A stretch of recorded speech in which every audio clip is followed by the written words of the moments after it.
林的仑背乡有一间古物仔的收藏店，头家讲希望替这个古物仔佮找到有缘的主人，来延续着这个物品的价值。随着去盘时，恁人会使听到优美的音乐甲歌曲。这个老古董已经有50多年历史啊。这台是大概民国50几年的那个真空管黑胶播放器，那它有电台功能。当初我朋友拿给我的时候呢，其实已经里面的功能已经2266了。可是我觉得这个东西这么好的东西，外形这么漂亮的东西，你没有把它保存下来，真的太可惜了。无论是刻盘、邮票，还是旧相片，仑背乡市区内这间古物店，伊的收藏品应该是相当的丰富。虽然这物件拢是真旧啊，不过逐项拢有伊的历史故事。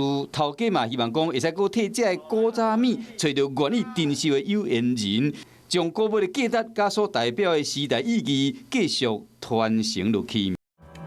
生生不息，宏观视野，我是申宏。想要看体育新闻，就要赶快看华视新闻，赶快按赞、分享、开启小铃铛哦。